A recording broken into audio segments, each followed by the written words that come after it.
Ladies and gentlemen, welcome to the English News Bình Phước radio, television stations and newspaper. Now take a look at top story as usual. Binh Long town completes new rural construction. Chân Thành prepare to provide COVID-19 vaccination to children aged from 5 to 11. Efficiency from building benevolent house. Vietnam to pursue hedge with my actions by Prime Minister.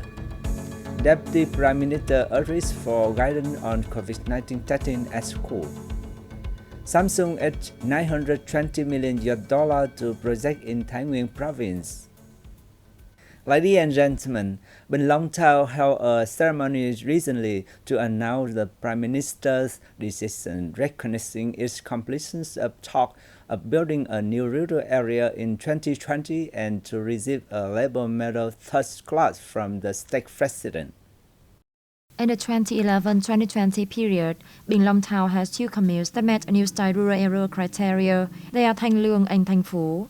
After 10 years of implementation, the two communes have seen significant development. Traffic infrastructure is relatively complete, with roads totaling 211 kilometers. All communes have entertainment and sports venues for children and the elderly.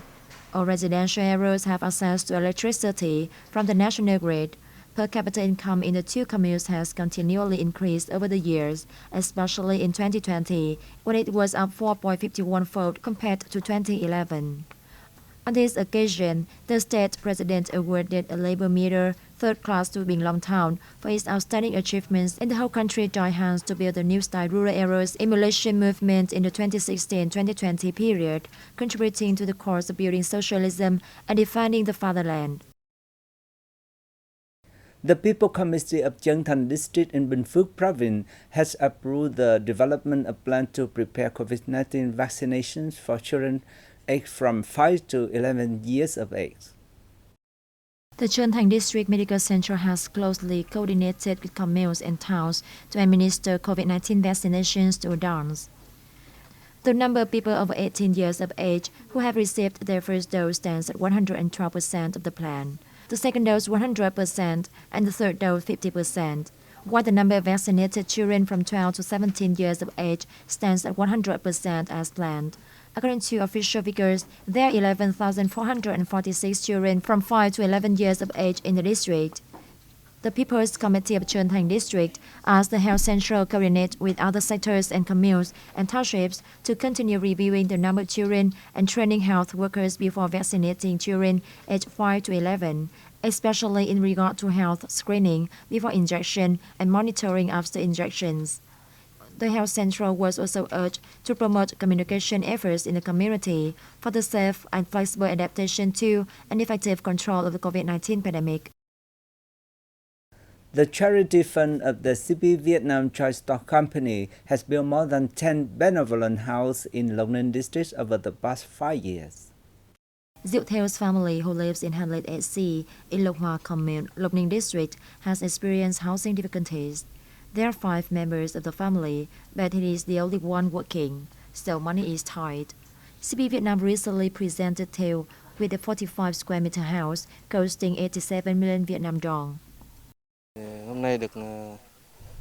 Life was very difficult before, when I did not have a house. Now I have a loving, cozy home. I really don't know how to say, except thanks to the company and everyone for their help.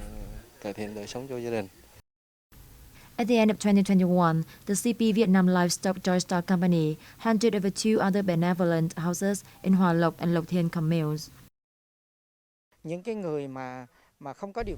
We consider helping and supporting housing for workers as a way of sharing.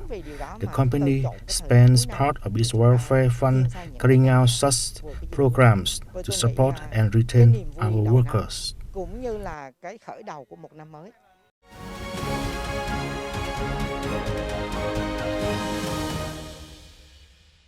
President Nguyễn Xuân Phúc had a working session with the steering board of the Communist Party of Quảng Ngãi province on February the 17th. Speaking at the meeting, President Phúc highly valued Quảng Ngai's performance in 2021, factoring in that its economic growth is the highest in the central region in the face of the pandemic. Among others, the province recorded a strong increase in budget revenue with over $1 billion, 51% higher than the yearly plan. Its industrial production index picked up 14.5% year-on-year. Phúc asked the province to further improve business climate and take advantage of its location, its long coastline, to accelerate growth, pointing to the need of greater heed to enhancing quality of human resources and sustainably developing Dung Quất economic zone. The province has also urged to improve the effectiveness of agricultural technologies to enable firms to climb up national value chains and remove barriers to the development of tourism and services. The state leader took the occasion to present 150 charitable houses for local ethnic minority people from different backgrounds. Prime Minister Phạm Minh Chính on February the 17th attended a conference to review a nationwide program in 2010-2020 period and carry out mission orientation for the 2021-2025 periods. Prior to the program, as many as 6.1 million hectares of land in Vietnam was contaminated with wartime unexploded ordnance, equivalent to nearly 19% of the country's total. Since 1975, the deadly legacy of wars has killed more than 40,000 Vietnamese people and injured 60,000 others.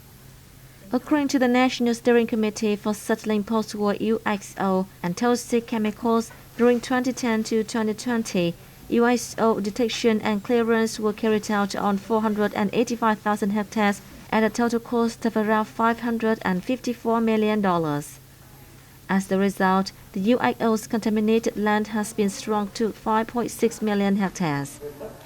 Addressing the event, Prime Minister Chính said the wartime UXO poses a daily threat to people and also hindrance to socio-economic development of Vietnam. The government leader stressed Vietnam will push ahead with more action and remain a trustworthy partner, an active and responsible member of the international community in the matter.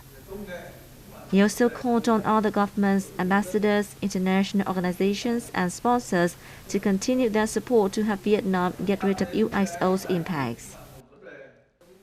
The 8th session of the 15th National Assembly Standing Committee wrapped up in Hanoi on February the 17th.